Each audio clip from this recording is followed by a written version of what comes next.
Hello, मेरा नाम अंकित कुमार है और मैं आज से इलेक्ट्रॉनिक्स की क्लासेस स्टार्ट कर रहा हूँ।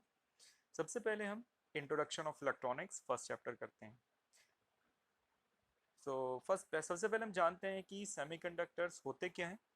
तो सेमीकंडक्टर्स की डेफिनेशन को हम दो तरह से डिफाइन कर सकते हैं। पहला उनकी कंडक्टिविटी या चालकता के आधार पर, दूसरा उनकी बंधन ऊर्जा के आधार पर। तो वो मटेरियल जिनकी चालकता धातुओं से कम तथा अधातुओं या अचालक से ज्यादा होती हैं उन्हें हम अर्धचालक पदार्थ कहते हैं। ये मोस्टली कौन से ग्रुप के एलिमेंट्स होते हैं? फोर्थ ग्रुप के एलिमेंट्स होते हैं। Fourth group element carbon, silicon, germanium. ठीक है, सिलिकॉन और जर्मेनियम ही अर्धचालक की तरह प्रयोग किए जा सकते हैं। हम कार्बन को अर्धचालक की तरह प्रयोग में नहीं लाते हैं क्योंकि इसकी जो बंधन ऊर्जा होती है या एनर्जी बैंड गैप होती है वो बहुत ज्यादा होती है। ठीक है, क्योंकि सेमीकंडक्टर की बंधन ऊर्जा 0.5 इलेक्ट्रॉन वोल्ट से 1.5 इलेक्ट्रॉन वोल्ट की होनी चाहिए। ठीक है, तो बंधन ऊर्जा के आधार पर भी हम तीनों मटेरियल की डेफिनेशन अलग अलग दे सकते हैं। तो वो मटेरियल जिनकी बंधन ऊर्जा या energy band gap 0 electron volt होती है उन्हें हम धातु कहते हैं।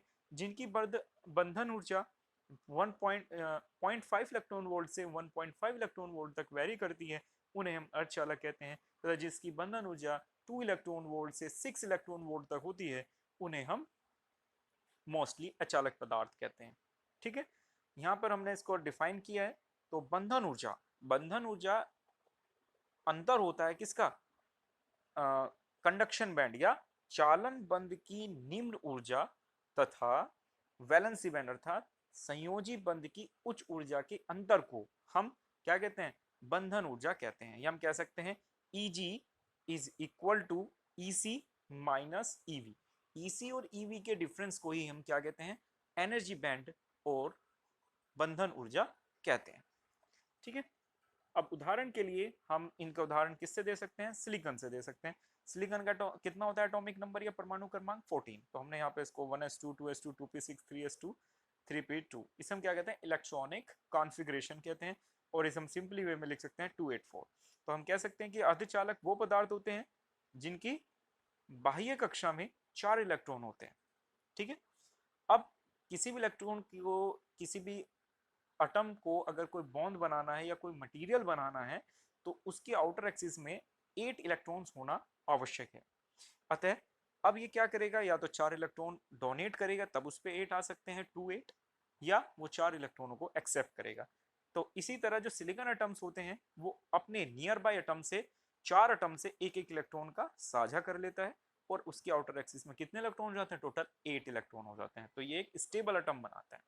ठीक है, अतः जो हमने राइट हैंड साइड दिया है सिलिकॉन, इस तरह से कौन सा बंध बनाता है? सह संयोजी बंध या कोवलेंट बॉन्ड बनाता है। सह संयोजी बंध भी कौन सा होता है?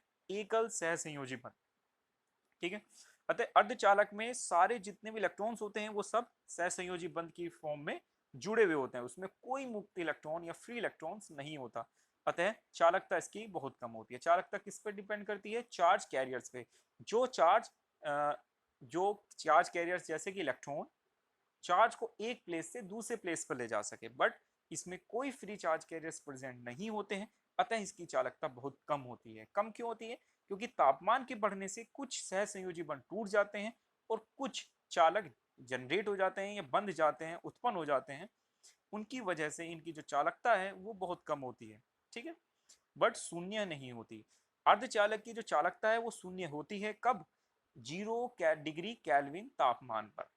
मतलब 0 डिग्री केल्विन पर अर्धचालक की चालकता 0 होती है। ये आपको याद रखना है, ये भी क्वेश्चन पेपर में पूछा जा सकता है। तापमान के बढ़ने पर सहसंयोजी बंध टूटते हैं। उनके टूटने से क्या होगा? मुक्त इलेक्ट्रॉन बनेंगे, इससे उनकी चालकता बढ़ जाएगी।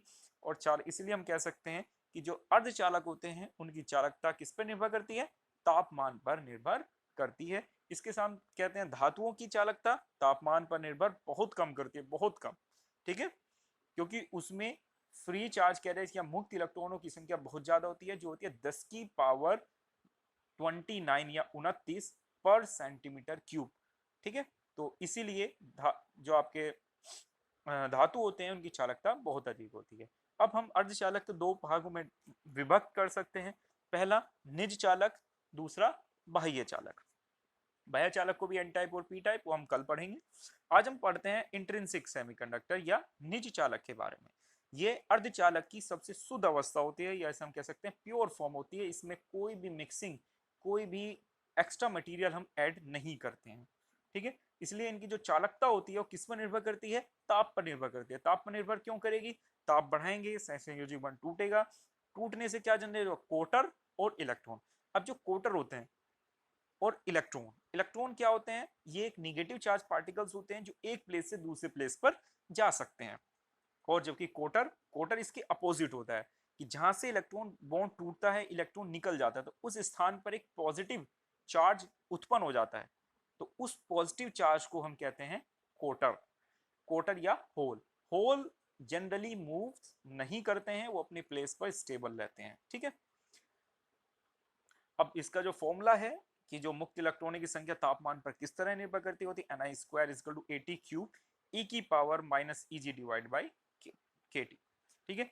और इसलिए हम कह सकते हैं Ni जो होता है वो अनुक्रमानुपाती होता है T की घात 3/2 के। और जो चालकता होता है वो अनुक्रमानुपाती होता है किसके? नंबर ऑफ इलेक्ट्रॉन्स या मुक्त इलेक्ट्रॉनों की संख्या पर। फॉर्मूला होता है n sigma equal to Ni cube mu n plus mu p. अब जो म्यू एन और म्यू पी हम कहते हैं मोबिलिटी ऑफ इलेक्ट्रॉन, इसको हिंदी में भी मोबिलिटी बोलते हैं, ठीक है।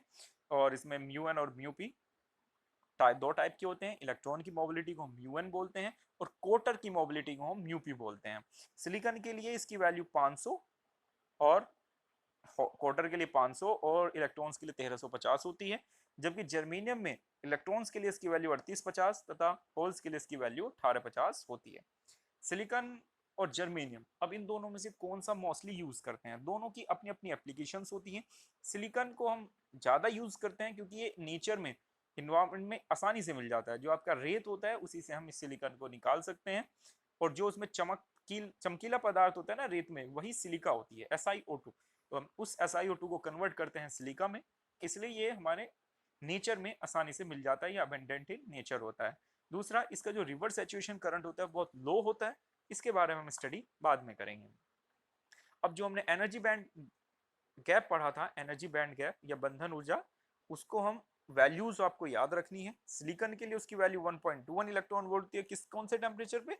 0 केल्विन पर। और इसकी वैल्यू 1.1 होती है रूम टेम्परेचर पर या 300 केल्विन पर।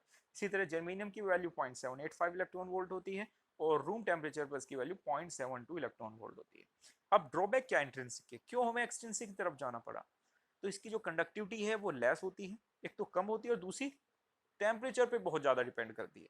अब इससे क्या प्रॉब्लम होगी? आपने सेमीकंडक्टर की यूज़ करके कोई लैपटॉप बनाया। अब लैपटॉप में टेम्परेचर आप ग्राउंड लेवल्स पे 30 डिग्री भी होता है, और सर्दियों में क्या होगा? वही टेम्परेचर 8 डिग्री सेंटीग्रेड हो जाएगा। दैट मीन्स अब क्या होगा? गर्मियों में ज़्यादा धारा फ्लो होगी और सर्दियों में कम धारा फ्लो होगी। तो इससे हमारे जो लैपटॉप की वर्किंग है वो बहुत ज़्यादा इफेक्ट होगी। इसीलिए सेमीकंडक्टर हम कौन सा यूज करते हैं? एक्सट्रिंसिक सेमीकंडक्टर यूज करते हैं, क्योंकि इसकी जो चालकता होती है वो बहुत ज्यादा ज्यादा होती है। किससे? निज पदार्थ से, मतलब इंट्रिंसिक सेमीकंडक्टर से। और दूसरा क्या फायदा होता है? उस वो तापमान की जो निर्भरता होती है वो बहुत ज्यादा कम होती है, ठीक है। चलो, if you like this lesson, please like, comment and share. Thank you.